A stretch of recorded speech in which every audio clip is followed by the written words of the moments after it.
Sini. Ya, baik. Bapak dan Ibu, seperti yang sudah kita sepakati bersama, pada hari ketiga ini kita akan membahas satu topik khusus.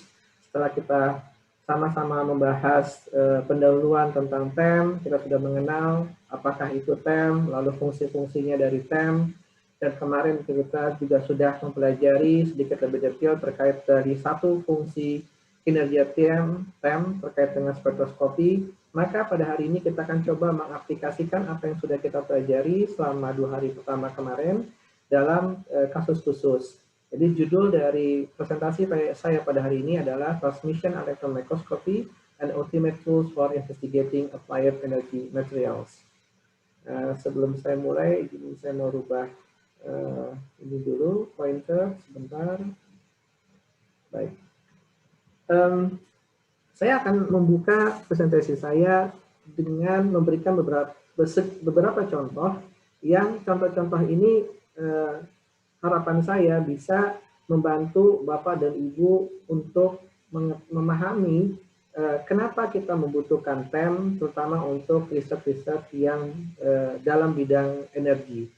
Nanti selanjutnya saya akan berikan 2 contoh kasus, yaitu penelitian di bidang lithium ion battery dan juga penelitian di bidang katalis. Nah, mudah-mudahan dari 2 contoh yang singkat ini bisa memberikan informasi kepada Bapak dan Ibu bagaimana memang TEM itu bisa menjadi salah satu peralatan yang sangat ultimate, sangat powerful untuk membantu riset kita dalam kegiatan penelitian kita sehari-hari. Contoh pertama yang akan saya sampaikan itu terkait dengan lithium ion battery. Ya, saya ambil sekilas saja. Yaitu ada suatu proses penelitian terkait dengan usaha untuk meningkatkan performance dari katoda material. Dalam hal ini, material katoda yang dipergunakan adalah lithium cobalt fosfat, dan Bapak dan Ibu ketahui bahwa lithium cobalt fosfat sebetulnya bukan material baru di bidang lithium ion battery, tetapi peneliti dari grup ini berusaha meningkatkan high voltage properties dari katoda material ini. Caranya dengan men-coating nanopartikel dari katoda material ini dengan menggunakan karbon. Proses coatingnya itu menggunakan 2 teknologi, dua strategi, yaitu ini mereka sebut sebagai in situ dan ex situ. Saya terlibat dalam proyek ini sebagai elektromikroskopis, artinya mencoba melakukan karakterisasi materialnya. Jadi saya jujur tidak terlampau memahami secara detail apakah proses in situ itu, apa proses ex situ itu. Tetapi buat Bapak dan Ibu yang tertarik ya terkait proses ini, saya persilakan untuk merujuk ke paper yang saya tulis di bawah ini. Dari situ ada informasi yang cukup detail terkait bagaimana proses coating itu dilakukan. Grup yang melakukan sintesa dari nanopartikel lithium cobalt fosfat ini kemudian mencoba melakukan tes ya terhadap kualitas baterainya, kualitas komponennya dengan melakukan beberapa baterai tes. Dan kalau Bapak dan Ibu lihat dari kurva yang sebelah kiri, itu terlihat bahwa lithium cobalt fosfat yang sudah tercoated dengan karbon secara proses in situ yang diwakili dengan kurva berwarna biru, itu memiliki properties yang dominan dibandingkan dengan lithium cobalt fosfat yang di-coating dengan karbon melalui proses ex situ yang diwarnai dengan warna merah di sini. Untuk seluruh jenis baterai test.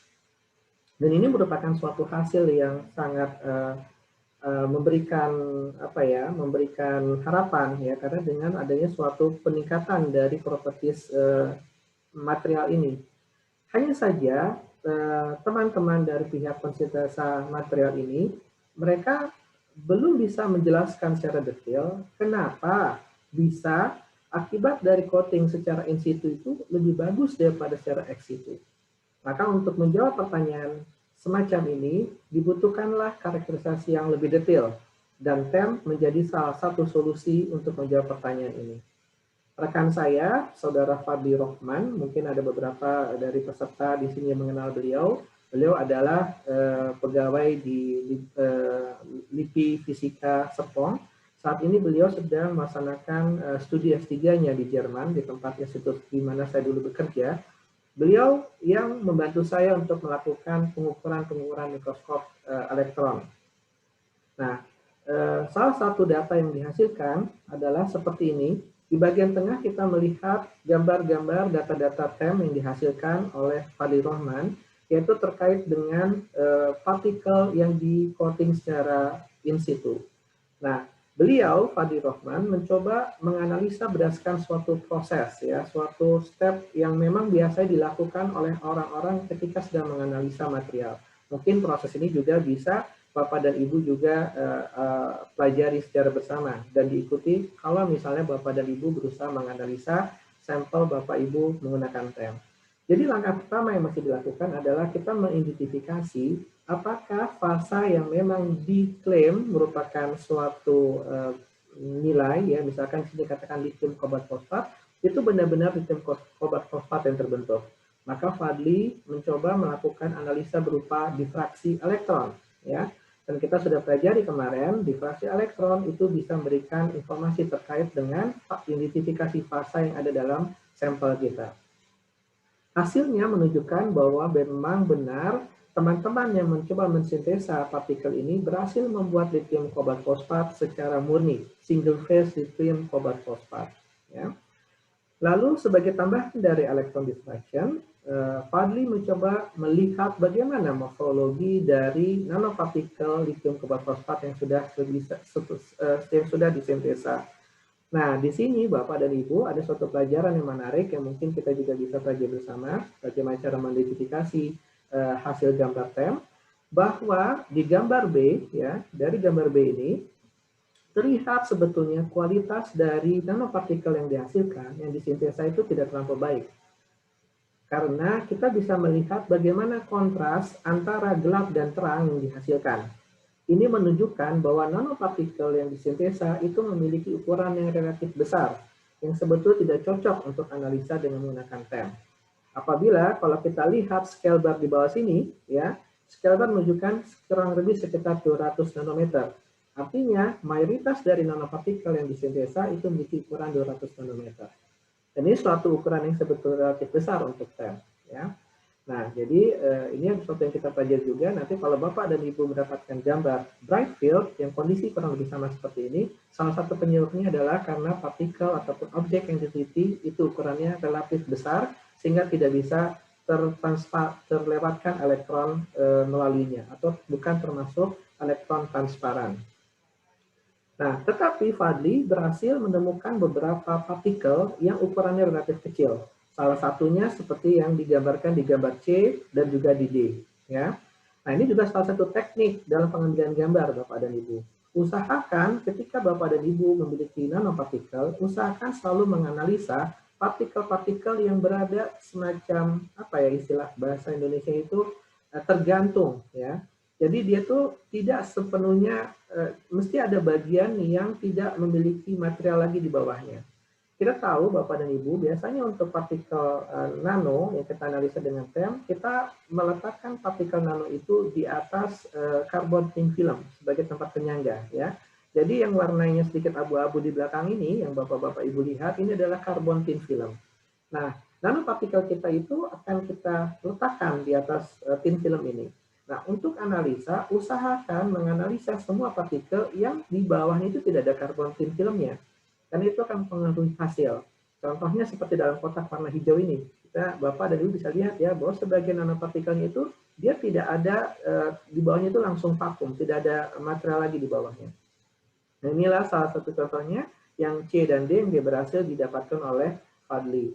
Nah, Fadly berhasil menemukan beberapa partikel kecil yang cukup baik untuk dilakukan analisa dengan TEM, yaitu partikel-partikel yang ukurannya masih relatif dalam ordo 100 nanometer, cukup ideal. Ya. Nah, dari C dan D, apa informasi yang Fadly bisa sampaikan? Bahwa dia menemukan memang benar ada layer tipis yang sudah menyelimuti dari lithium cobalt partikel tadi. Ya, ditandai oleh dia dengan warna tanda panah warna biru ini. Nah, hasil pengukurannya itu dia bisa menemukan informasi juga bahwa layer itu memiliki ketebalan sekitar 2 nanometer. Nah, Bapak-bapak dan Ibu-ibu bisa melihat dengan ketebalan layar cuma 2 nanometer, itu tidak ada teknologi yang bisa, teknologi karakterisasi yang bisa untuk mengidentifikasinya. Maka memang tidak ada cara lain dalam kasus ini adalah TEM yang dipergunakan. Nah, tetapi dengan hanya berbekal dengan data in situ, ya, data partikel in situ yang dianalisa dengan menggunakan TEM biasa, itu Fadli tidak bisa menginformasikan kepada pihak pembuat apakah benar yang thin filmnya itu, yang thin layernya ini ditandakan sebagai tanda warna biru ini beneran karbon atau tidak. Maka dia membutuhkan analisa tambahan. Makanya analisa menggunakan STEM dengan IDX menjadi solusi. Ya, karena kita tahu dengan IDX bisa kita langsung menentukan apakah unsur apa yang ada dalam sampel kita. Maka gambar yang paling kanan ini adalah gambar STEM, ya STEM HDF yang A dan C dilengkapi dengan gambar elemental map dari IDX pada kolom B dan D. Nah, saya akan mulai pembahasannya dari in situ terlebih dahulu karena ini sesuai dengan gambar dari conventional TEM yang diambil oleh Fadli. Hasil in situ untuk hasil STEM HDF dengan IDX elemental map untuk in situ menunjukkan bahwa memang benar apa yang ditemukan Fadli sebagai lapisan tipis ya yang meliputi seluruh partikel itu merupakan komposisinya adalah karbon ya. Jadi klaim dari pihak pembuat nanopartikel, pembuat sintesa nanopartikel itu benar adanya bahwa memang karbon sudah berhasil menyelimuti nanopartikel yang mereka buat.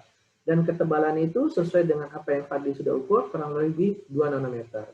Nah, informasi lainnya bisa kita ambil dari gambar yang EDX elemental map ini adalah bahwa karbon layer tadi itu menyelimuti nanopartikel lithium kobalt oxide fosfat dalam kondisi yang sangat sempurna.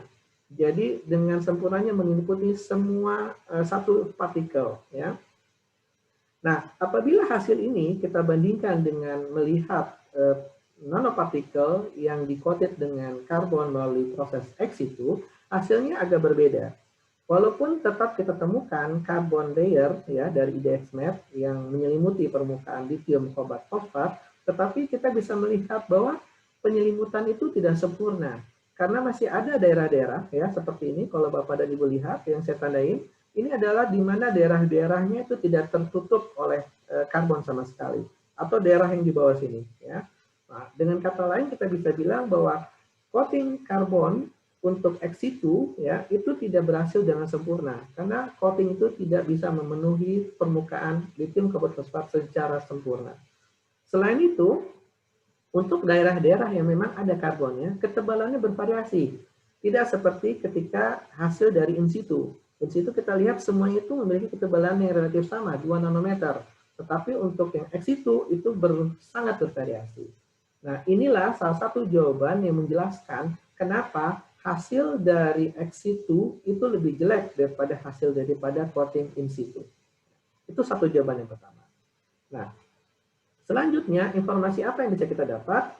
Kita masih kepingin mengetahui apakah benar perubahan atau kualitas baterai tes tadi itu murni hanya dihasilkan dari coating yang tidak sempurna.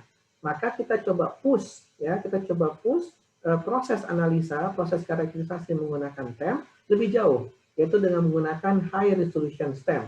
Kita sudah pelajari kemarin ya. Jadi dengan high resolution STEM, basicnya dia sama seperti STEM sebagai scanning TEM, di mana kita bisa melihat nanti gambar kontras berdasarkan unsur ya dengan nomor atom. Tetapi dengan HR STEM informasinya akan jauh lebih detail karena kita bisa melihat susunan atomnya. Nah, gambar yang di sebelah kiri ini, Bapak dan Ibu, adalah kembali high resolution STEM dari partikel lithium kobalt fosfat yang sudah di-coated dengan karbon melalui proses in situ. Ya. Apa yang kita temukan? Rupanya dalam satu partikel lithium kobalt fosfat itu kita juga menemukan secondary phase dalam berbentuk cobalt oxide. Nah, kalau tadi Bapak Ibu ingat statement saya di slide sebelumnya bahwa Fadli dengan menggunakan konvensional TEM yang normal dari difraksi elektron dia tidak menemukan itu cobalt oxide, dia hanya menemukan lithium cobalt fosfat. Tetapi dengan teknik yang lebih advance di TEM, kita bisa mendapatkan informasi yang lebih, bahwa rupanya tidak, masih terdapat secondary phase dalam kondisi sangat minor, ya, di mana kita menemukan cobalt oxide di sana.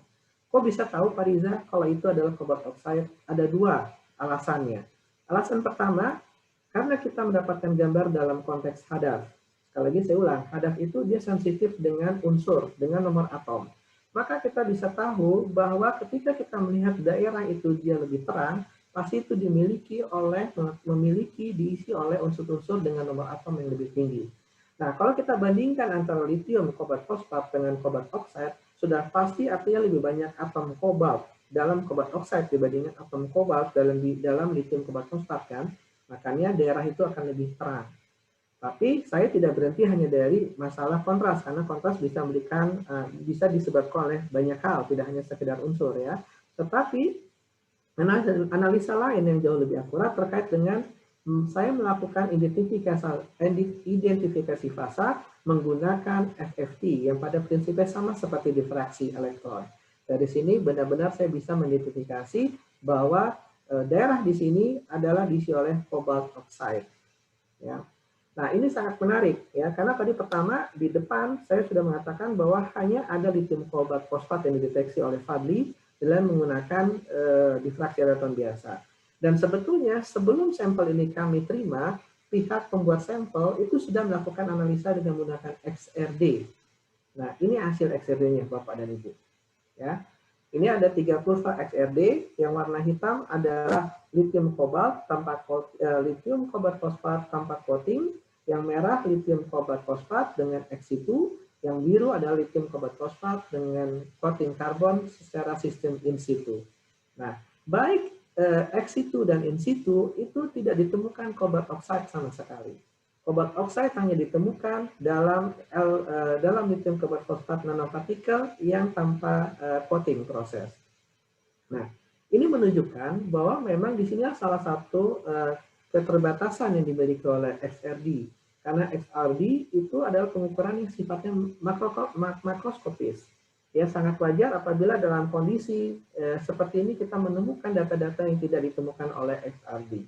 Ya, dan TEM itu benar-benar bisa memberikan informasi lebih banyak dibandingkan dari klasifikasi yang lain. Nah, tidak berhenti di sini Bapak dan Ibu. Tadi ini adalah suatu penemuan terkait dengan yang in situ.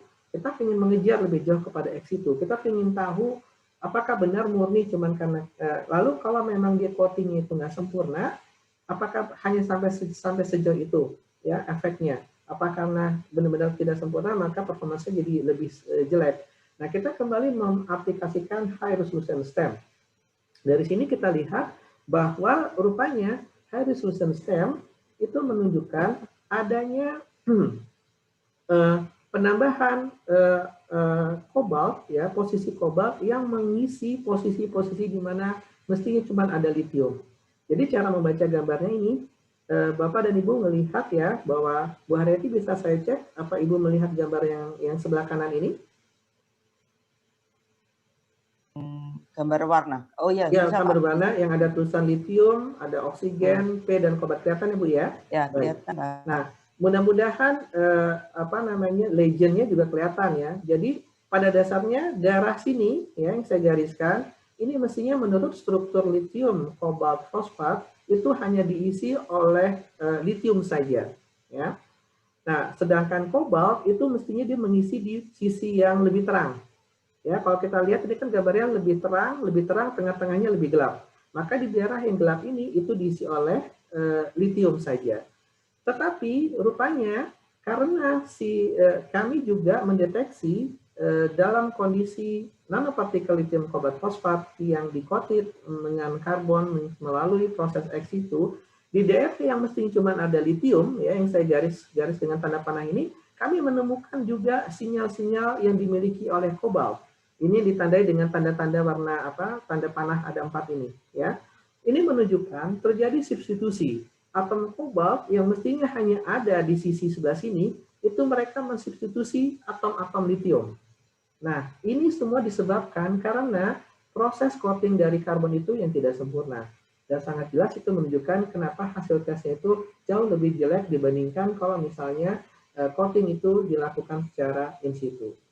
Nah, jadi Bapak dan Ibu, kita bisa sampai sejauh itu ya, menggali informasi yang ada dalam material kita dengan menggunakan TEM.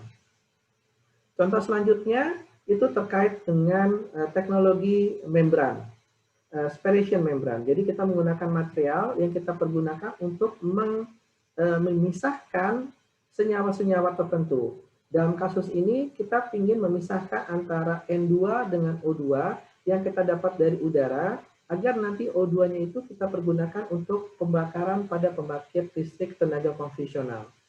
Ya. Nah, untuk proses itu, untuk bisa material itu berlaku sebagai membran separation, maka ciri khasnya adalah material tersebut harus memiliki cacat kristal yang sangat signifikan.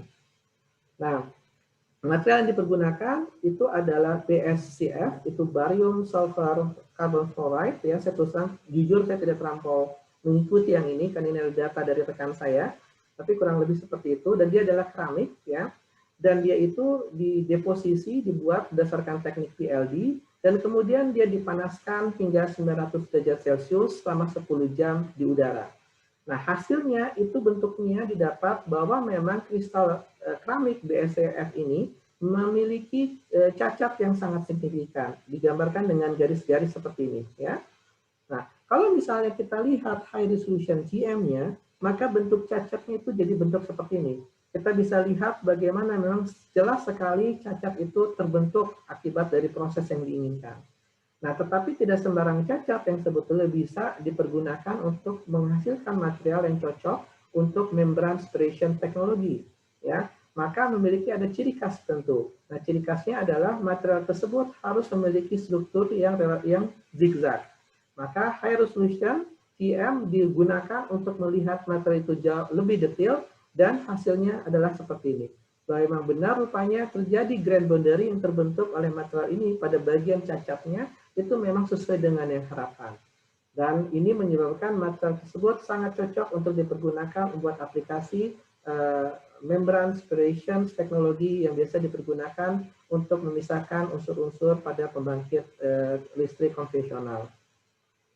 Nah, masih berhubungan dengan teknologi membran, ya.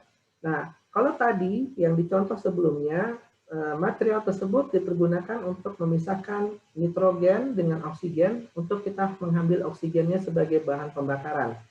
Tetapi di sini justru sebaliknya, kita ingin memisahkan CO2 agar dengan CO2 kita dapatkan CO dan H2-nya masih bisa diproses ulang. Nah, CO-nya itu nanti akan kita endapkan karena itu merupakan gas beracun. Ya, ini salah satu cara buat menyelamatkan dari pencemaran udara yang dihasilkan oleh pembangkit listrik secara konvensional. Nah, kembali, salah satu material yang dibutuhkan, dia mesti memiliki fungsi khusus yang memiliki struktur yang supertatis, itu istilahnya, ya, superstructure. Nah, superstructure.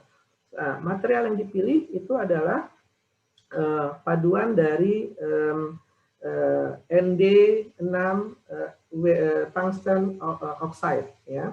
Nah, hasil dari high resolution image-nya itu memang dibutuhkan buat membuktikan, apakah struktur superstructure itu memang berhasil dibentuk untuk material keramik ini.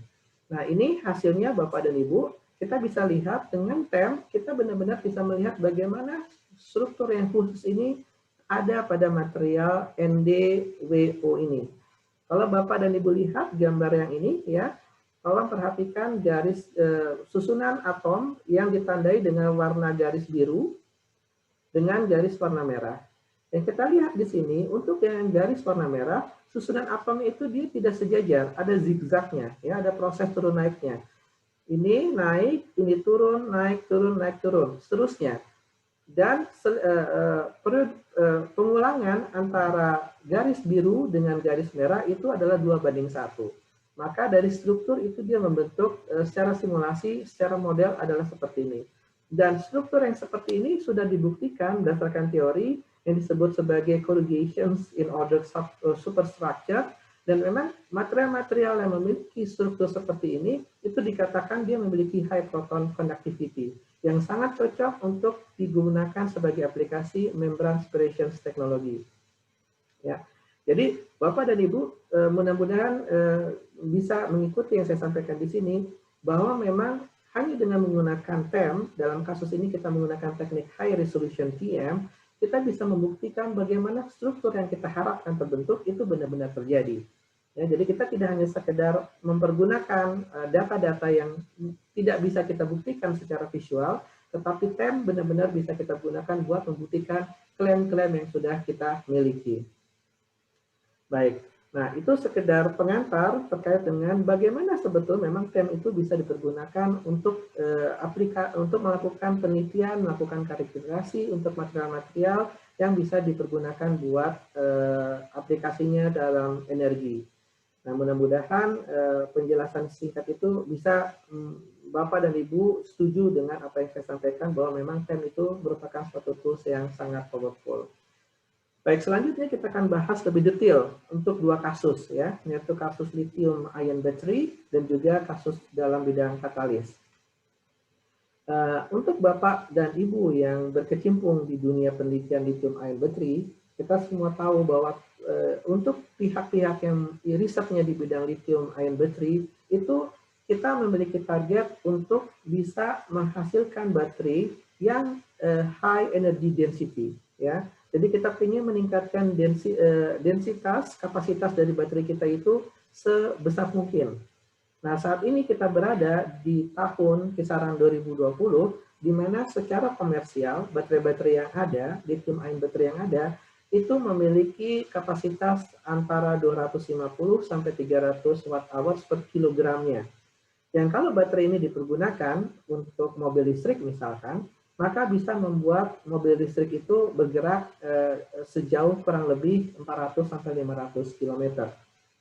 Nah, tapi itu masih belum cukup, ya. Makanya penelitian itu terus digalakan, dikembangkan, karena targetnya adalah kita ingin mendapatkan kapasitas yang minimal kurang lebih 2 kalinya di tahun 2025. Targetnya adalah nanti kita mendapatkan kapasitas hingga 500 watt-hour per kilogram, dan sehingga kalau kita pergunakan aplikasinya ini untuk mobil listrik, dia bisa untuk dipakai untuk berjalan hingga 800 km untuk sekali charge. Nah, itu memiliki tantangan yang luar biasa, ya, memiliki tantangan yang luar biasa. Dan kalau misalnya kita pun melihat lebih detail bagaimana sebetulnya proses produksi di industri baterai, itu kita melihat bahwa ada 3 komponen pokok yang mestinya kita pahami, yang selalu bersinergi satu dengan lainnya. Yaitu pertama komponen terkait dengan baterai material, ya, material baterainya. Yang kedua terkait dengan pembuatan sel baterainya, dan yang ketiga terkait dengan aplikasinya. Nah, kalau Bapak dan Ibu lihat, antara baterai material, produksi sel, dan juga aplikasinya, bahwa untuk baterai material itu memiliki adalah bagian yang paling pokok, adalah core-nya, ya, inti dari riset ataupun pengembangan baterai.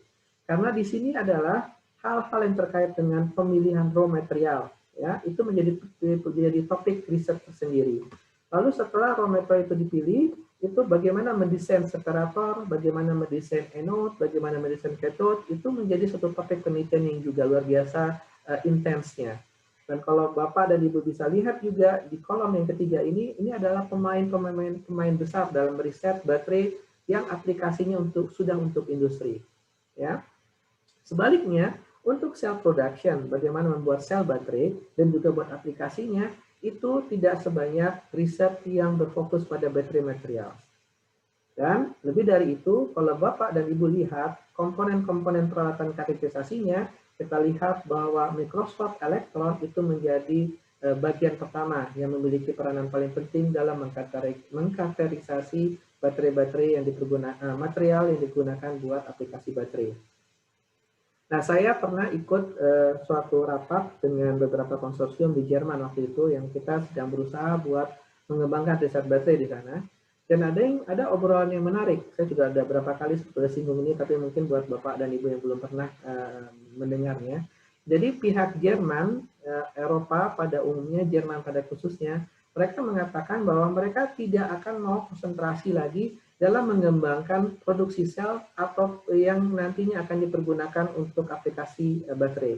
Kenapa? untuk produksi sel itu lebih cenderung kepada proses industri perakitan baterai sel. Ya. Mereka menganggap karena di Jerman itu tenaga kerja itu mahal, ya. Maka ketika mereka bikin pabrik baterai, pabrik sel, ya, maka mereka tidak akan bisa produk-produk itu menyaingi baterai-baterai yang dihasilkan oleh negara Asia, misalkan Cina. Karena harganya itu tidak akan nombok istilahnya, tidak akan bisa mencukupi. Nah, oleh karena itu mereka konsentrasinya adalah pengembangan baterai material dari teknologinya, bagaimana bisa mendesain separator yang baik, bagaimana mendesain anoda yang powerful, bagaimana mendesain katoda yang ultimate. Nah, tetapi mereka itu kekurangan dari bahan dasar. Maka ketika mereka tahu, beberapa profesor yang terlibat dalam rapat ini tahu saya berasal dari Indonesia, komentarnya mereka adalah seperti ini, Saudara Iskandar, kalau misalnya Indonesia mau bersungguh-sungguh dalam industri baterai, ini sangat luar biasa. Kenapa? Dari segi raw material, Anda punya banyak.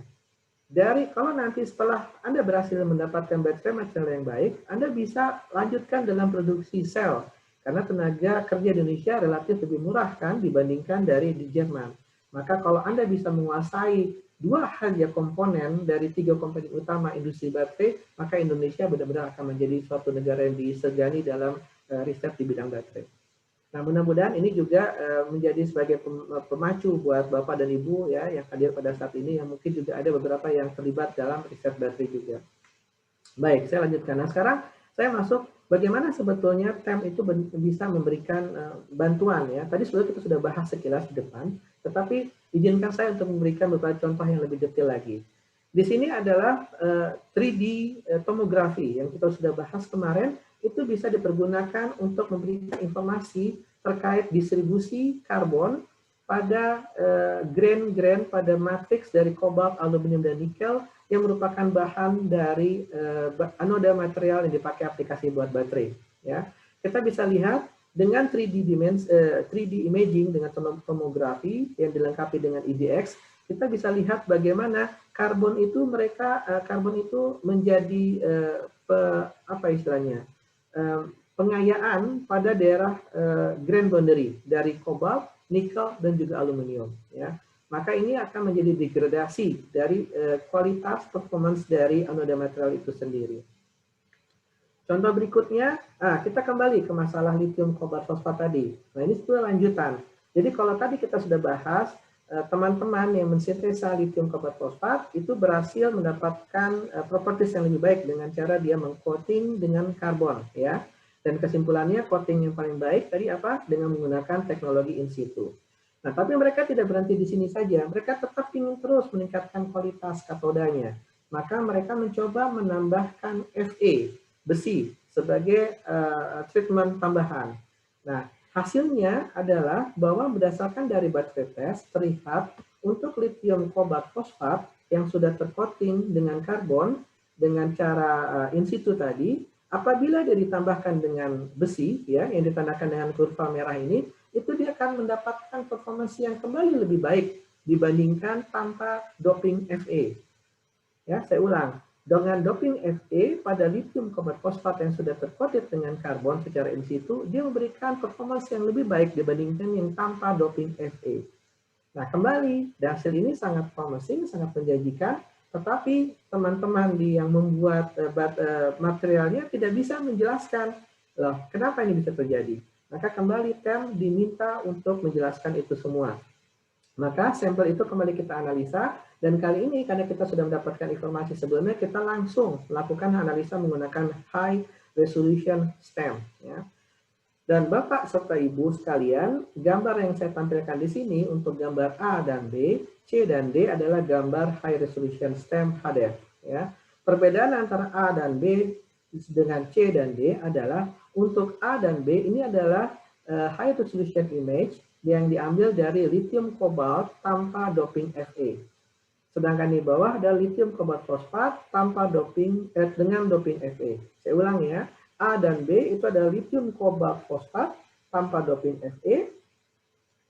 C dan D ada lithium kobalt fosfat dengan doping Fe. Apa yang lalu perbedaan antara A dan B sendiri itu adalah dari kolom yang kiri proses lithiation, sedangkan kolom sebelah kanan B dan D adalah setelah proses deletion. Nah, kita dapat dari high resolution image bahwa untuk sampel lithium kobalt fosfat tanpa Fe terlihat ada daerah-daerah yang itu dia terdapat kekosongan, ya, terdapat kekosongan. Kalau Bapak dan Ibu coba lihat bandingkan kotak yang E dan F, ya, terlihat bahwa di daerah sini, ya, yang saya gambarkan ini, itu setiap jarak satunya itu ada atom yang kita deteksi. Tapi kalau misalnya untuk daerah yang setelah proses deletion itu ada jarak antara atom satu dengan atom yang lain. Nah, ketika kita melakukan analisa line profile untuk mendapatkan informasi yang jauh lebih detail, terlihat bentuknya seperti ini Bapak dan Ibu. Untuk E, bahwa setiap daerah, setiap posisi itu ada atomnya, ini dan ini. Tetapi untuk hasil deletion memang ada atom yang hilang. Dalam konteks ini ya, di setiap tanda-tanda panah di sini itu adalah sebetulnya posisi di mana mestinya ada atom. Tetapi gambar high resolution stem menunjukkan tidak adanya atom. Nah, ketidakadaan atom ini, kalau misal kita bandingkan dengan hasil C dan D, yaitu dengan lithium kobalt fosfat, yang dia didoping dengan Fe berbeda. Di sini semuanya nampak seperti normal, baik dari lithiation maupun deletion. Tidak ada bagian yang hilang seperti ini. Nah, hasil ini kita lanjutkan dengan menggunakan analisa dengan EELS, yang sayangnya saya tidak bisa tampilkan di sini, itu memang terbukti bahwa daerah-daerah yang kosong ini sebetulnya bukan yang kosong, melainkan ada signal lithium di sana. Artinya apa, Bapak dan Ibu? Di daerah di sini terjadi yang kita sebut sebagai anti-sites exchange antara ion lithium plus dengan kobalt 2 plus. Jadi kobalt itu dia tergantikan dengan lithium. Dengan kata lain, lithium tertrap di sini. Nah, inilah sebetulnya menyebabkan kenapa performance dari lithium kobalt fosfat yang dia tidak ditambahkan dengan Fe itu lebih jelek daripada ditambahkan Fe. Artinya dengan kita doping Fe itu akan memprevent terjadinya anti-site exchange antara lithium dengan kobalt ion. Ya, jadi Bapak dan Ibu bisa terlihat sekarang bagaimana benar-benar informasi itu bisa didapat secara detail, dan inilah menjelaskan kenapa hasil dari baterai test itu memberikan informasi-informasi yang kita ingin ketahui alasannya. Nah, baik. Selanjutnya, kalau dari pertemuan pertama pada hari Selasa hingga hari ini, saya lebih banyak bicara terkait dengan eksperimen TEM yang kita istilahkan sebagai eksperimen ex situ, maka sebetulnya TEM itu juga bisa dipergunakan buat analisa in situ, ya.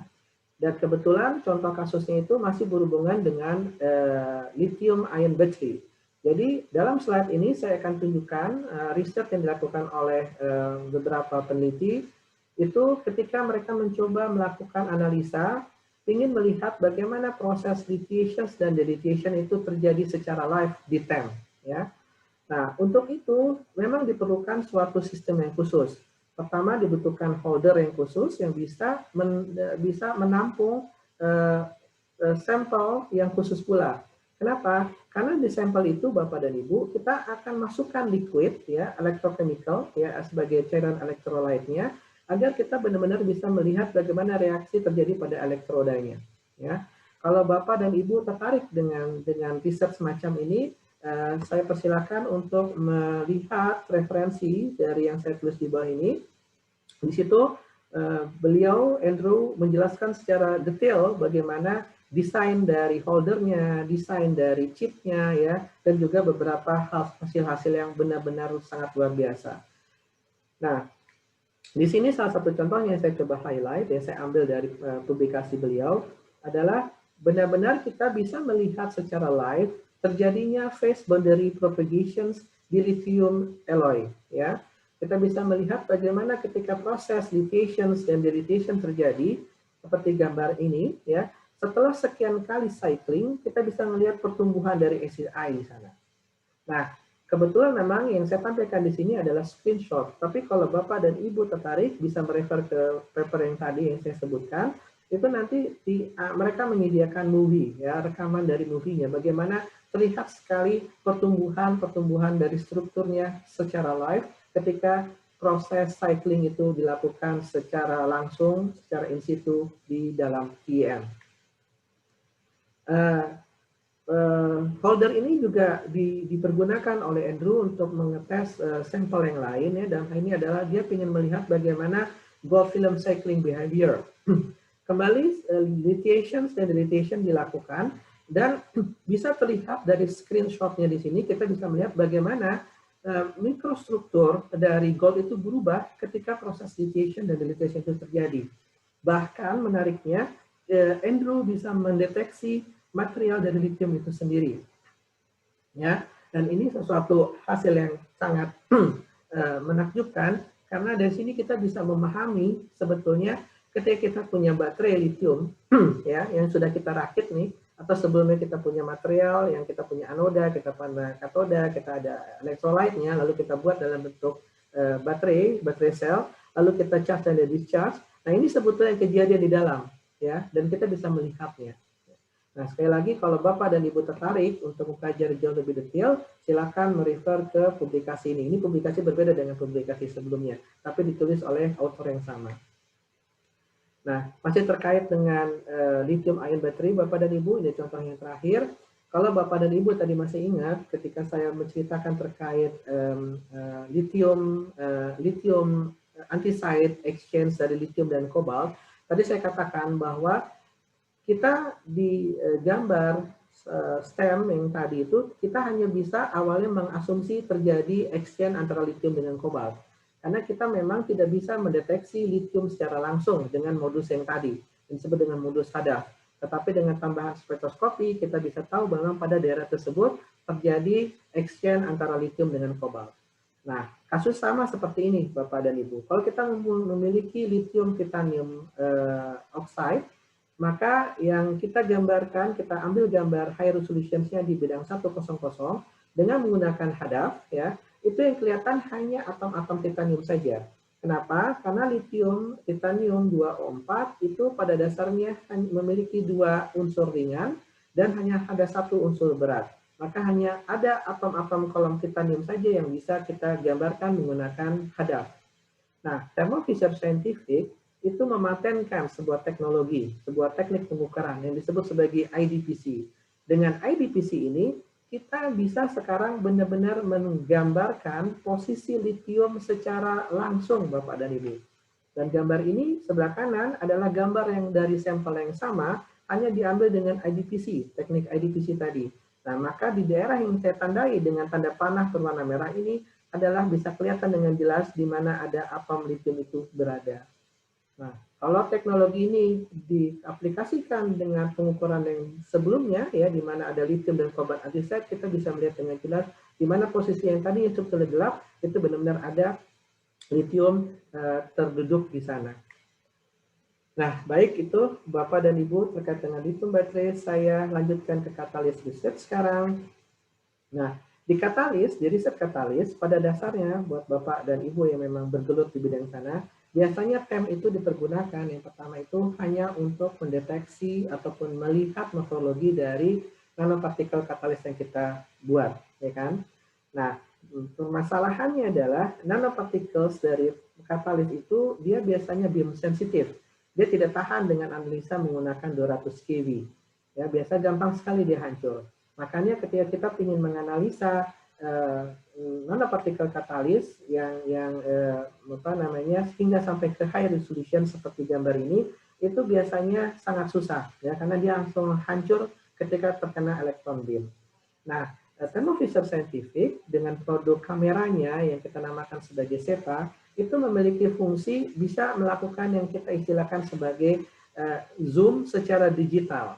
Jadi yang kita lakukan adalah kita mengambil gambar, ya, seperti ini dengan pembesaran yang relatif rendah sehingga kita cukup bisa melihat nanopartikel yang ukuran mungkin satunya sekitar di sini 10 nanometer, mungkin 20 nanometer, ya. Lalu tanpa kita biasanya untuk di kamera-kamera yang lain atau tem-tem konvensional yang lain, untuk mendapatkan gambar yang sampai ke atomic column, kita mesti mengambil gambar yang kedua, ya. Jadi biasa kita ngambil gambar ini pertama, lalu ketika kita dapat partikel yang kira-kira bisa memiliki informasi lebih, lalu kita akan ngambil gambar berikutnya dengan pembesaran yang lebih tinggi. Nah, proses yang kedua ini biasanya akan menghancurkan apabila sampel kita adalah nanokristal katalis. karena elektron beam akan menghancurkannya. Nah, dengan menggunakan digitally zooming yang ada pada produk Thermovisor Scientific dari kamera Zeta, maka kita cukup mengambil gambar yang pertama tadi dengan pembesaran yang rendah, lalu kita zoom secara digital, dan kita akan mendapatkan gambar seperti tadi yang terakhir ya, bagaimana atomic column itu terlihat tetap dengan jelas tanpa kehilangan kualitasnya sama sekali. Nah, ini sangat baik apabila untuk kita menjaga kualitas dari sampel yang kita miliki. Selanjutnya, masih terkait dengan nanocomposite di kristal, di katalis, kita bisa menggunakan teknik-teknik pengukuran yang lain, seperti misalnya di sini kita menganalisa dua buah unsur yang sangat bertolak belakang, Bapak dan Ibu, yaitu boron dengan nikel. Boron adalah unsur ringan, sedangkan nikel relatif berat. Tapi dengan tetap dengan yang teknologi sekarang, kita bisa menggambarkannya, mendapatkan image dari dua sistem yang berbeda ini. Nah, gambar yang pertama yang sebelah kiri ini adalah gambar high resolution TM dari boron nanowire yang dimana sudah di-embedded dengan nikel kristal di dalamnya. Jadi gambar-gambar tengahnya adalah nikel kristal. Dan kalau kita zoom, kita perbesar gambarnya, kita bisa melihat, mendapatkan informasi bahwa sebetulnya nikel kristalnya itu juga memiliki cacat di dalamnya. Nah, ini terlihat dari garis-garis ya yang kita dapatkan dari single kristal ini. Nah, kecacatan ini kita bisa buktikan lebih jauh dengan menggunakan STEM DF ya, atau STEM dark field. Kita sudah bahas pada pertemuan pertama bahwa dark field image yang dihasilkan itu dia dipengaruhi oleh orientasi kristal. Artinya apabila kita memiliki partikel yang memiliki multigrain ya, orientasi yang berbeda, maka dia akan menghasilkan kontras yang berbeda. Atau kalau misalkan ada cacat di dalamnya, itu juga akan menghasilkan kontras yang berbeda. Dan itu kita buktikan apa yang kita lihat dari high resolution yang seperti tidak terlalu jelas di sini, itu terlihat sekarang yang lebih jelas dengan menggunakan STEM dark field. Ya. Lebih jauh ketika kita menggunakan IDX dengan teknologi yang terbaru, ya, bahwa saya katakan kemarin dengan teknologi IDX yang terbaru yang mestinya kita menjadi incaran kita, kalau kita ingin memiliki TEM, kita mesti memiliki IDX yang terbaru. Kenapa? Karena dengan teknologi yang terbaru, kita mampu buat membuat atau mendeteksi unsur-unsur ringan dengan menggunakan IDX. Ini contoh bagaimana map antara boron nikel itu kita bisa buat dengan baiknya. Yang warna biru ini adalah boron, ya, bisa terdeteksi dengan baiknya.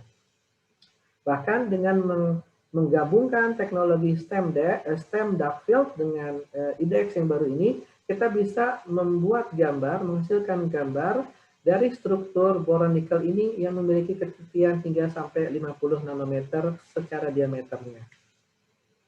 Selanjutnya, Bapak dan Ibu, analisa katalis yang lain itu adalah apabila kita bisa memodifikasi, menampilkannya dengan analisa berbentuk tomografi atau 3 dimensi. Ya.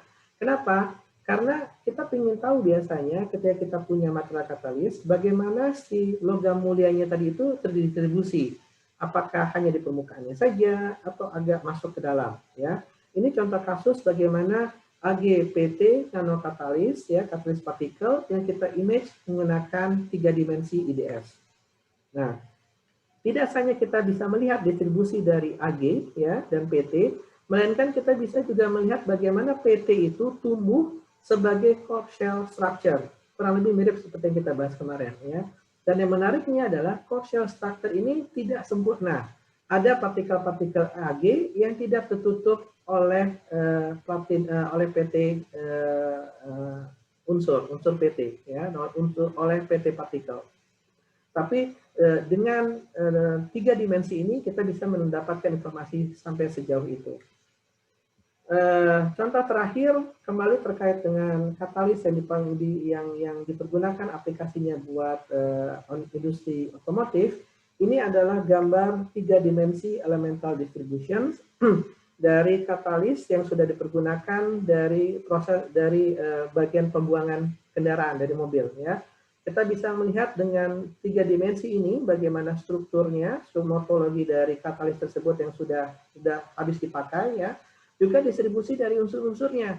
Unsur ke cerium, zirconium, fosfor yang kembali merupakan unsur ringan bisa terdeteksi dengan baik.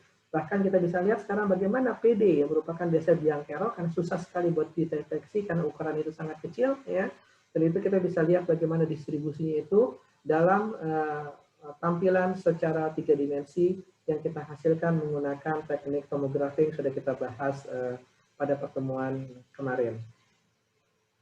Baik, jadi Bapak dan Ibu sekalian, saya sampai pada akhir presentasi saya pada hari ini.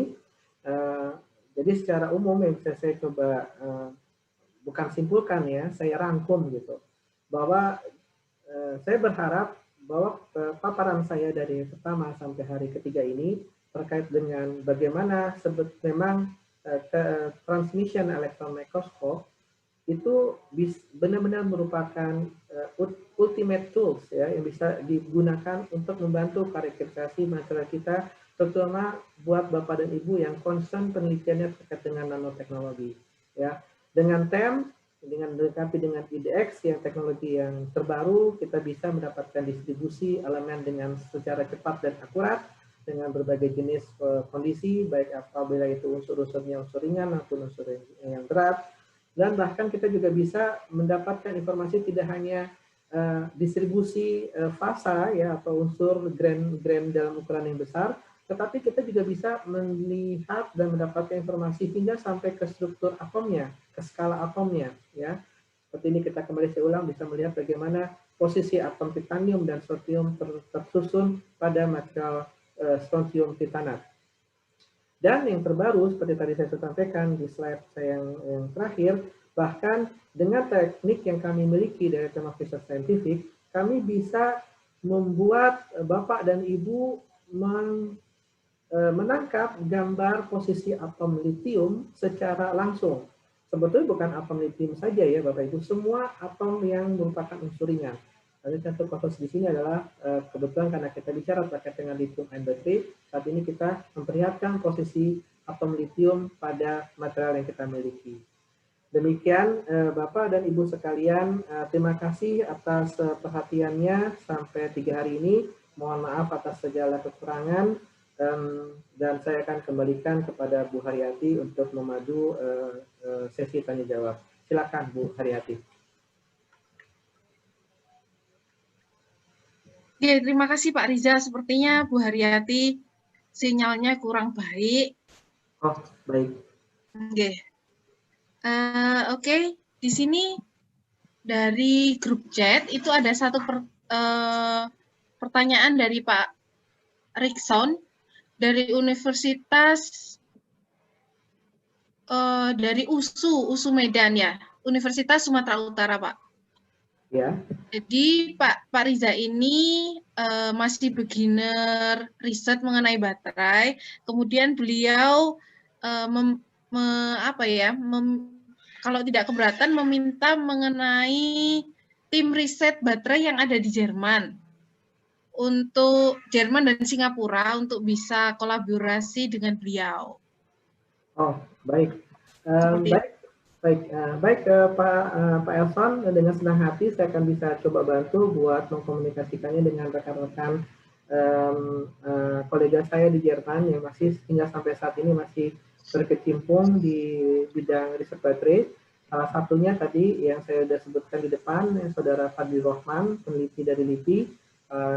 Topik disertasinya saat ini memang khusus terkait dengan lithium baterai dan lebih khusus lagi pada analisa menggunakan mikroskop elektron.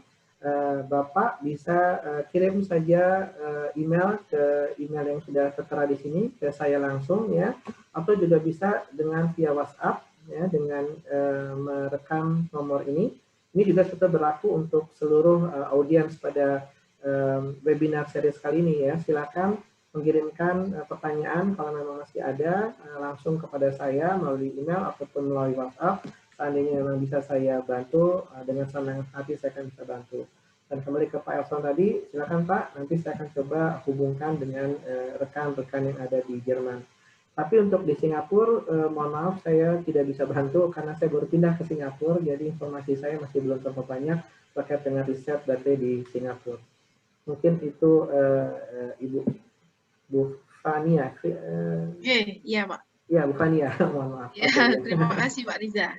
Ya. Begitu ya Pak Rikson. Pak Riksonnya. Oke, selanjutnya mungkin dari teman-teman peserta bisa langsung angkat tangan atau bertanya, silahkan. Karena di grup chat tidak ada pertanyaan lagi. Silakan untuk teman-teman yang ingin bertanya ke Pak Riza, boleh angkat tangan atau unmute mikrofonnya, silakan bertanya.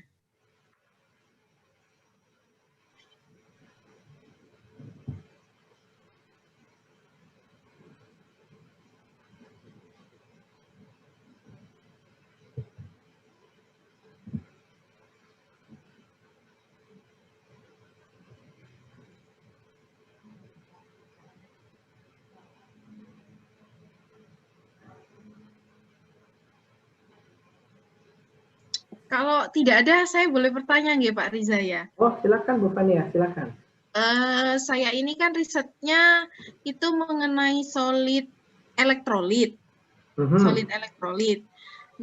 Berbasis nasikon, natrium solid elektrolit. Nah, kalau misalkan saya ingin tahu strukturnya ya Pak, karena strukturnya itu memang sulit kalau misalkan dia di doping, biasanya kami tambahkan doping, karena basicnya dia itu adalah zirkonia, dan kami biasanya menambahkan doping logam yang lain untuk menggantikan sedikit dari zirkonia, dan kami ingin tahu strukturnya, karena kalau dengan XRD itu kan cukup kesulitan ya Pak. Biasanya strukturnya nggak ada di database, jadi kita kesulitan untuk menemukan. Jadi misalkan dengan TEM atau EDS, itu apakah bisa Pak? Pada prinsipnya Ibu, untuk analisa struktur difraksi elektron itu sama prosesnya dan menggunakan database yang sama dengan analisa struktur menggunakan X-ray. Artinya kalau memang Ibu tadi katakan struktur dari X-ray itu tidak ada, maka dengan elektron difraksi juga tidak akan ditemukan. Hanya saja, hanya saja mungkin TEM bisa membantu memberikan informasi tambahan. Jadi kalau Ibu ingin melihat struktur, itu mungkin tidak bisa terlihat, tetapi Ibu bisa melihat distribusi doping tersebut. Apakah memang benar doping yang Ibu lakukan itu memang sudah masuk ke dalam sistem dasar Bu Fania. Misalkan apakah doping tersebut masuknya dalam membentuk secondary phase, mungkin itu tidak ya, karena dari XRD sudah ditemukan kan, tapi bisa jadi nanti si doping tersebut bersifat sebagai solid solution, menggantikan beberapa posisi dari atom-atom zirconium. Nah, itu bisa dideteksi dengan menggunakan IDX yang dilengkapkan dengan, yang dikombinasikan dengan high resolution step. Kurang lebih mungkin seperti itu. Jadi Ibu akan melihat gambar STEM ya Pak ya? High resolution STEM. Jadi kurang lebih bentuknya itu seperti contoh yang tadi saya sampaikan, doping FA, Ibu. Seperti ini. Jadi nanti Ibu akan menemukan kondisi-kondisi di mana atom-atom yang tadinya mestinya miliknya zirconium itu tergantikan dengan unsur yang Ibu sudah doping. Dan itu bisa terlihat dari high resolution STEM. HRSTM. Itu adalah teknik pengukurannya. Karena ketika hanya sekedar mensubstitusi, maka tidak akan ada struktur baru yang terbentukkan, Bu. Itulah menyebabkan kenapa XRD tidak bisa mendeteksi. Nah, kalau Ibu kembali melakukan analisa menggunakan difraksi elektron, akan hasilnya sama. Karena database yang kita pergunakan itu prinsipnya sama menggunakan database dari XRD. Hanya saja sekarang dengan TEM, dengan terutama khususnya High Resolution STEM, itu kita bisa mendapatkan gambar di mana kita bisa melihat secara langsung posisi atom doping tersebut. Kurang lebih seperti itu, Bu Fania. Oke, terima kasih Pak Riza. Ya. Bu Haryati sudah join, monggo Bu. Iya, mohon maaf saya terlempar dari forum. Ini tadi ada beberapa pertanyaan sebenarnya, cuman terus kemudian karena di chat saya terhapus, barangkali tadi bisa bertanya secara langsung mungkin Pak Erikson. Pak Erikson tadi sudah Ibu. Oh sudah nanya. Dia dibantu dengan Bu Fania, betul. Oh iya, ya. Barangkali ada peserta yang lain yang mau mendiskusikan sesuatu secara langsung, dipersilahkan.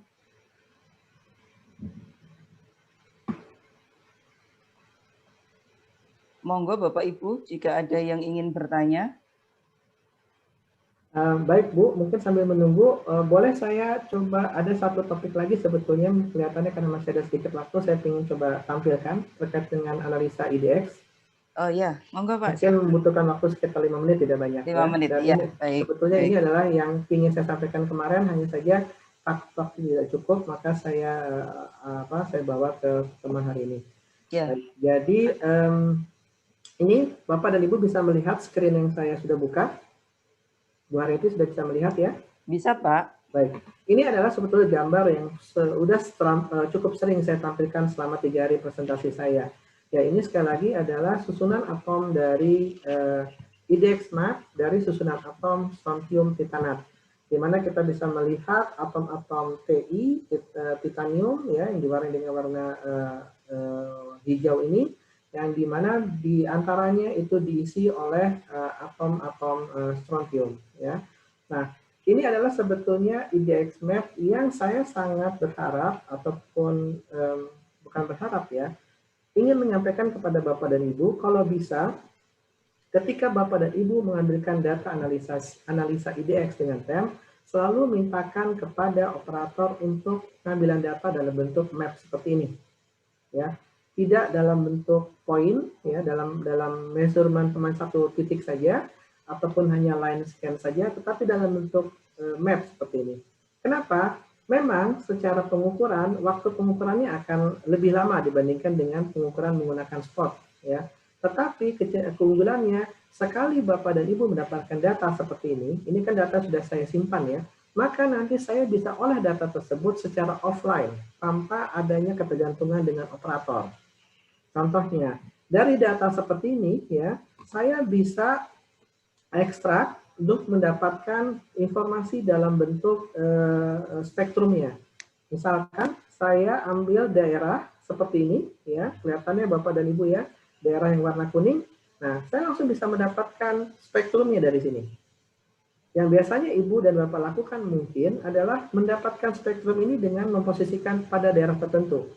Tapi kalau itu yang terjadi, Bapak misalnya mengambil data daerah sini, maka setelah data itu keterima dan disimpan, Bapak dan Ibu tidak bisa lagi mendapatkan informasi daerah sebelah sini. Sedangkan kalau saya bisa mengambil lagi data di tempat yang lain, ya, seperti ini, saya akan mendapatkan spektrum yang kedua, seperti itu. Itu satu kelebihannya. Kelebihan yang kedua, dari data map seperti ini, saya juga bisa mengekstrak line scan tanpa harus mengambil data ulang. Nah, ini adalah data line scan profile yang saya ekstrak dari cuman sekedar data IDX map. Nah, jadi saya ulang Bapak dan Ibu, bahwa Bapak dan Ibu di sini bisa dengan hanya mendapatkan data map, itu Bapak dan Ibu bisa bawa pulang, simpan, dan nanti ketika diolah datanya bisa diolah dengan tenang, dan tidak perlu kalau misal datanya salah, balik lagi untuk melakukan pengambilan data ulang. Ya, itu satu informasi yang ingin saya sampaikan, Bu Haryati. Terima kasih. Oke, baik Pak. Bapak Ibu, apakah ada yang mau ditanyakan lagi terkait dengan TIM? Saya sebenarnya mau menunjukkan ini Pak, apa namanya? Boleh. Real. Saya stop share ya. Silakan Ibu. Jadi saya mau memberikan satu gambaran ke Pak Riza bahwa dengan peralatan TIM yang ada di Indonesia sekarang, ada beberapa tempat gitu ya, beberapa tempat yang kita bisa pakai. Saya mau menunjukkan ke Pak Riza itu data seperti ini tuh sebenarnya sudah bisa go internasional atau belum, gitu loh Pak, maksud saya. Boleh Bu, silakan Bu. Nggak apa-apa nggih, saya minta waktunya sebentar. Silakan Ibu, silakan. Sebentar. Jadi saya punya beberapa pengukuran TIM, terus kemudian nanti jenengan komentari Pak Riza. Kekurangannya itu di mana? Kalau bisa saya bantu Bu, kalau bisa saya bantu. Jadi maksud saya gini, apakah dengan data yang sudah diperoleh seperti itu, ini sudah bisa dianu atau belum gitu? Sebentar, saya kesulitan untuk bisa mengambil filenya.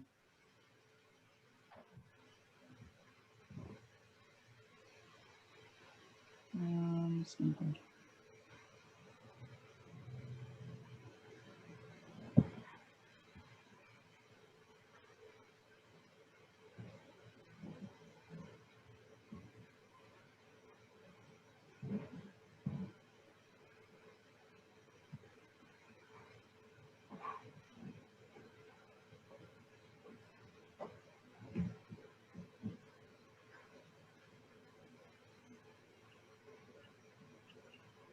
Sudah kelihatan belum, Pak?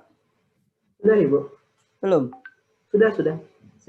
Sebentar. Saya ini ya, ini agak lambat ini laptop yang saya pakai. Nah, sebentar, Pak. Saya coba untuk perbesar maksud saya.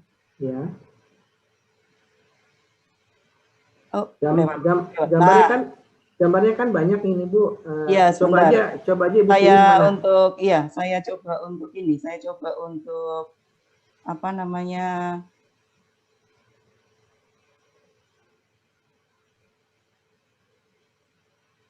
Sebentar, Pak. Agak lambat ini. Yang slide 45 sebenarnya tujuan saya. Mau saya ini kan cuman mungkin sambil Ibu cari, kebetulan ini saya lihat kayaknya ada pertanyaan masuk ya. Saya coba langsung jawab Ibu ya sambil Ibu coba ini. Iya, Pak. Itu tadi pertanyaan dari Ibu Nani Astuti dari ITN Malang. Apakah data map yang sudah disimpan untuk mengolah data tersebut perlu analisa data yang dilakukan operator atau bisa dengan instrumen aplikasi lain? Tergantung ya, Ibu Nani, dengan software apa atau dengan peralatan apa data tersebut diambil. Tapi secara umum sebetulnya kami itu untuk masing-masing produsen mikroskop itu kami punya semacam kesepakatan tidak tertulis untuk menghasilkan instrumen ataupun program yang relatif bisa dibaca oleh berbagai jenis instrumentasi. Tapi memang tetap saja ada beberapa kasus yang tidak bisa seperti itu. Jadi sangat tergantung dari produk yang Ibu pergunakan.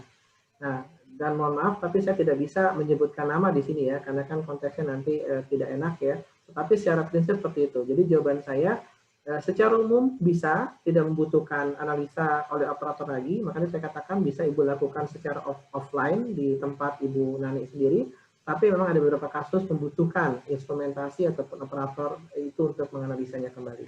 Mungkin itu Bu Nani. Silakan Bu Haryati. Pak, nggak bisa lancar untuk saya share screen, jadi mohon maaf. Ya udah, tidak apa. Ya mungkin nanti kita bisa discuss aja. Next discussion saja. Jadi ada beberapa tempat di Indonesia sebenarnya yang bisa kita manfaatkan peralatan TIM-nya. Ya, saya pernah mengambil data di UGM. Terus kemudian saya pernah mengambil data di LIPI. Terus kemudian yang terakhir saya mengambil data TIM itu di UI, Pak. Jadi saya nggak tahu permasalahannya itu karena sampel saya sendiri atau memang butuh treatment khusus untuk pengujian TIM. Jadi pola fringinya itu tidak teramati dengan sangat terang. Jadi kayak berbayang gitu loh, Pak. Terus kemudian hasil XRD-nya itu peak broadening, jadi seperti amorphous like face, jadi melebar gitu. Nah, kalau ketemu hal yang seperti itu tuh problemnya ada di mana ya, Pak? Apa karakteristik sampelnya atau memang kita butuh treatment khusus untuk TIM? Biasanya sih Bu, hasil dari XRD dengan TEM itu biasanya dia sejalan, ya. Artinya kalau Ibu menemukan broadening peak di XRD, itu kan artinya partikelnya ukurannya kecil. Betul. Atau sampai ke amorph. Ya, seandainya masih kelihatan peak, tapi peak itu terlalu lebar, maka itu kecenderungannya sudah sampai semi amorph. Nah, ketika data itu Ibu bawa ke TEM, biasanya yang Ibu lihat cuma amorphnya saja. Karena kan sifatnya dari pengukuran makroskopik di XRD dibawa ke pengukuran secara lokal di TEM. Maka biasanya kemungkinan besar yang Ibu dapatkan nanti di data TEM itu adalah amorph. Maka kalau tadi Ibu katakan fringesnya nggak kelihatan secara jelas, dan di XRD memang Ibu sudah melihat ada tendensi ukuran partikel itu relatif kecil, sama dengan broadening dari peaknya, maka asumsi saya sih kemungkinan besar memang sampel ibu pada saat yang ibu deteksi di TEM itu kondisinya adalah AMOF atau mayoritas AMOF. Seperti itu mungkin, Bu. Tapi kalau di HRTM-nya kelihatan garis-garis yang kita bisa hitung di spacing-nya? Pertanyaan saya, Ibu, garis atau bulat-bulatan seperti yang saya sering tampilkan? Karena memang agak ini ya, saya kurang tahu. Kalau bulatan seperti berbayang, tapi saya cenderung melihat itu seperti line yang tertata gitu. Baik. Kalau yang lain itu, Ibu, ada dua kemungkinan, ya. Mungkin juga buat bapak ibu-ibu, ya. Saya sebetulnya ada contohnya, cuman mesti saya search gitu di folder saya lupa untuk keluarkan. Tapi terlalu begini, kalau hasilnya itu dalam bentuk garis-garis, maka itu ada dua kemungkinan untuk analisa high resolution TM. Kemungkinan pertama itu kalau misalkan sampel ibu itu tidak berada dalam bidang kristal. Ya, tidak terorientasi kepada bidang kristal tertentu yang sering kita disebut 110, 210 dan seterusnya. Maka tampilan itu akan berbentuk garis atau cuma sekedar satu dimensi kita mengistilahkannya. Dalam bahasa orang Indonesia itu disebut sebagai lattice fringers. Ya. Kemungkinan yang kedua, kalau misalnya sebetulnya garis-garis itu memang bukan dari kristal, melainkan dari ketidaktepatan dalam pengambilan data. Dalam artian gambar itu tidak dalam kondisi fokus, Ibu. Maka tampilannya juga akan berbentuk lattice fringers. Nah, makanya itu mesti tahu nih sekarang. Kemarin ketika data itu diambil, apakah pertama memang sudah dalam orientasi kristal yang sudah kita inginkan, ya, dia terorientasi pada bidang kristal tertentu. Kalau memang benar sudah dan masih bentuknya adalah garis-garis tadi, maka itu adalah AMOF. Tapi kalau misalnya memang sebetulnya dia itu tidak terorientasi dalam bidang kristal tertentu, tapi bentuknya garis-garis, bisa jadi itu memang kristalin, tapi ya karena memang tidak dalam bidang kristal. Kurang lebih seperti itu, Bu. Mudah-mudahan bisa menjawab. Jadi intinya adalah, kalau lattice fringers itu memang adalah bahasa yang sering dipakai oleh teman-teman Indonesia. Teman itu, Fadli Rohman, ketika dia datang pertama kali ke Jerman, ketemu saya, ngomongnya selalu lattice fringers, lattice fringers, lattice fringers. Padahal lattice fringers itu adalah features yang kita lihat dalam bentuk garis-garis, tapi itu bukan high resolution TM. Sama sekali bukan high resolution TM. Nah, yang disebut dengan high resolution TM adalah apabila kita melihat fungsinya itu dalam bentuk dua dimensi. Jadi saya bilang dalam bentuk bulatan-bulatan tadi, Bu. Kurang lebih seperti itu. Iya, Pak. Terima kasih. Bisa menjawab. Nanti kita bisa diskusi lebih detail ya. Katanya Ibu mau bikin grup atau gimana? Jadi atau gimana? Saya nunggu respon dari Bapak Ibu semua. Kalau misal gitu, dirasa dibutuhkan, saya nggak tahu caranya untuk bikin link WA, Pak. Kalau nanti kita bisa diskusikan. Kalau misal berkenan nanti saya share nomor WA saya saja, nggak apa-apa. Jadi nanti bertubi-tubi ngambil ke saya, nanti saya komunikasikan dengan Pak Gamal untuk bikin link WA-nya. Boleh, Bu, boleh. Baik. Ini ada pertanyaan lagi, Pak, mengenai silakan, Ibu. Ini dari Mahardika dari ITS. Adakah informasi kenaikan temperatur saat analisis menggunakan DEM? Karena pernah melakukan analisis material organik, terjadi gambar yang tidak bisa diinterpretasikan. Jadi mirip kayak gosong gitu, Pak. Ya. Ini pertanyaan yang sangat bagus dengan Pak Mahardika ya? Iya, Pak. Ya, betul Pak, bahwa interaksi dengan elektron, kita tahu kan elektron kita itu yang kita gunakan di TEM itu secara umum rata-rata dipergunakan dalam tegangan 200 kV. Ya. Nah, itu memberikan energi yang luar biasa besarnya. Nah, makanya kejadian dan ada beberapa orang yang melakukan penelitian secara langsung, dia mengukur kenaikan temperaturnya dan memang terjadi kenaikan temperatur secara signifikan. Makanya untuk sampel-sampel yang sifatnya kita istilahkan sebagai soft material ataupun beam sensitive material, maka kita harus pandai-pandai dalam mempergunakan TEM, dalam artian pandai-pandai dalam memilih tegangan yang akan kita pergunakan dalam menganalisanya. Jadi misalkan kalau memang kita punya soft material, itu kalau bisa jangan menggunakan 200 kV, maksimal 80 kV saja untuk mengeliminir kerusakan diakibatkan kenaikan temperatur tadi.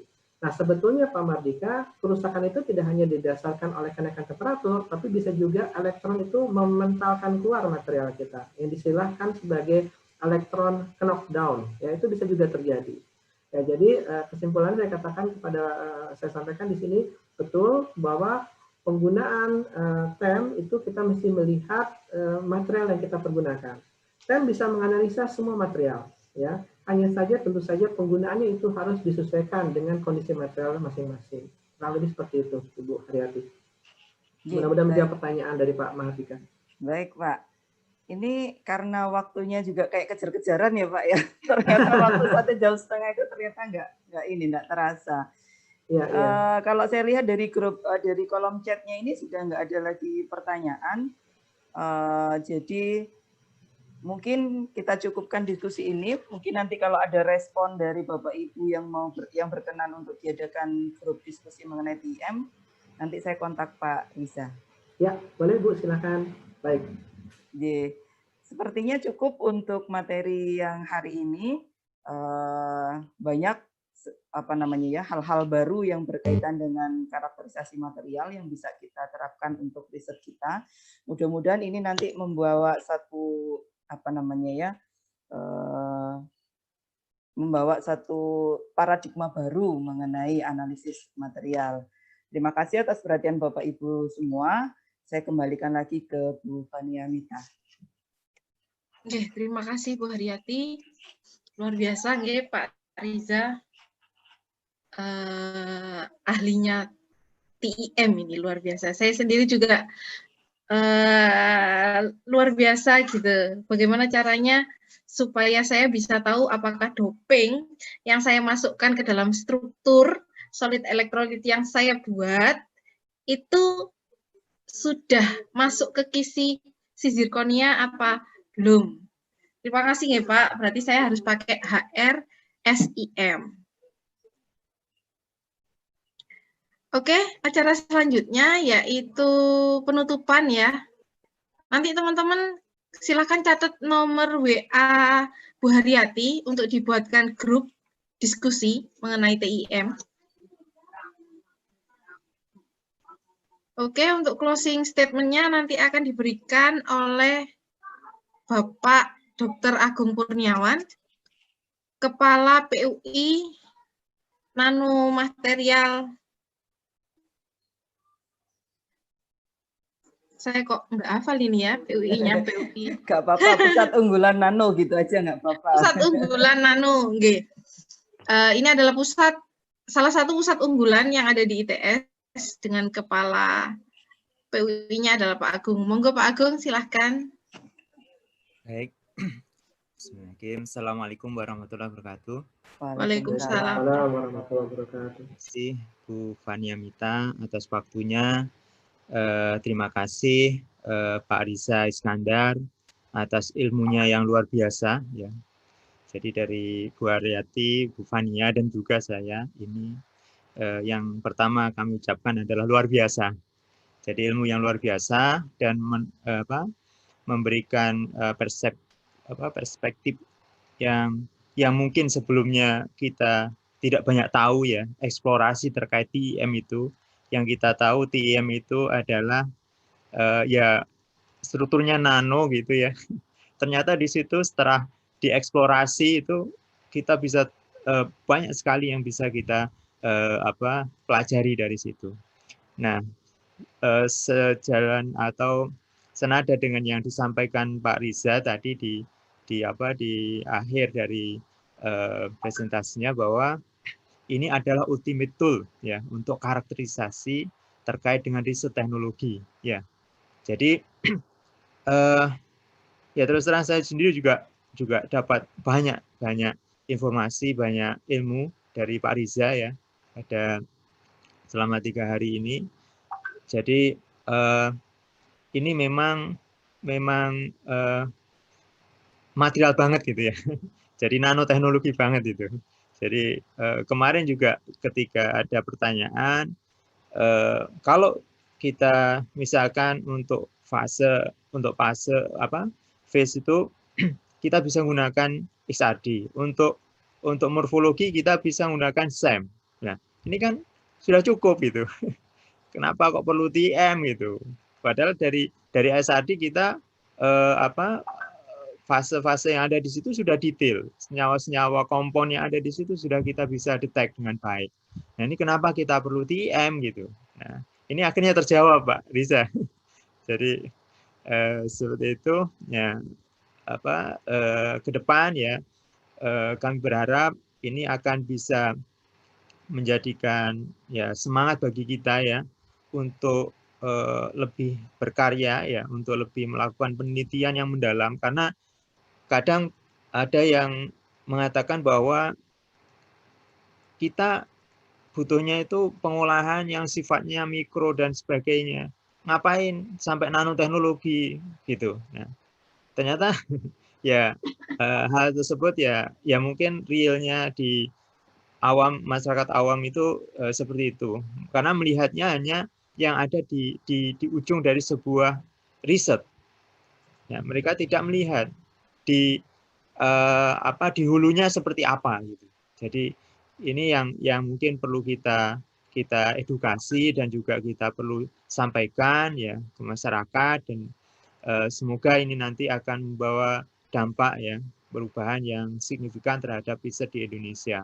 Dan juga semoga di antara kita ya, mungkin ada dari peserta ini, institusinya ini bisa segera untuk mendapatkan high resolution TEM gitu, Pak.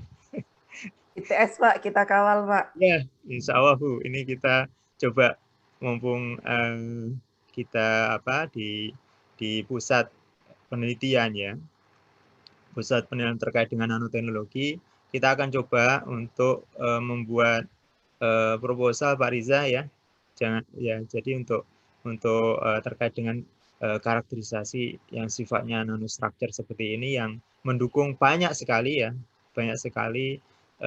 riset-riset di bidang nanoteknologi. Baik, sekali lagi terima kasih Pak Riza Iskandar yang telah berbagi ilmunya ya. Semoga nanti akan berlanjut pada diskusi-diskusi terkait dengan analisa TEM, dan juga Bu Haryati dan tim yang sudah memfasilitasi untuk mendapatkan ilmu yang luar biasa ini. Baik, mungkin itu dari saya, sangat bermanfaat ilmu dan pengetahuan yang disampaikan, dan semoga kita bisa mengembangkan lebih jauh lagi. Demikian dari saya, terima kasih. Assalamualaikum warahmatullahi wabarakatuh. Waalaikumsalam warahmatullahi wabarakatuh. Waalaikumsalam warahmatullahi wabarakatuh. Terima kasih Pak Agung. Aduh ngapunten ya. Terima kasih Pak Agung atas statement penutupannya. Terima kasih juga untuk semua partisipan yang telah mengikuti acara ini selama 3 hari. Dan untuk materi jangan khawatir, nanti akan di-share ke semua partisipan. Saya tutup nggih acara ini. Terima kasih untuk Pak Riza, terima kasih untuk Bu Haryati yang luar biasa nggih. Pak Agung juga dan teman-teman semuanya, semoga dengan acara ini semuanya dapat manfaat dan mengerjakan riset dengan lebih baik. Terima kasih atas perhatiannya. Wassalamualaikum warahmatullahi wabarakatuh. Waalaikumsalam warahmatullahi wabarakatuh. Pamit ya semuanya. Terima kasih Pak Riza. Semoga selalu sehat.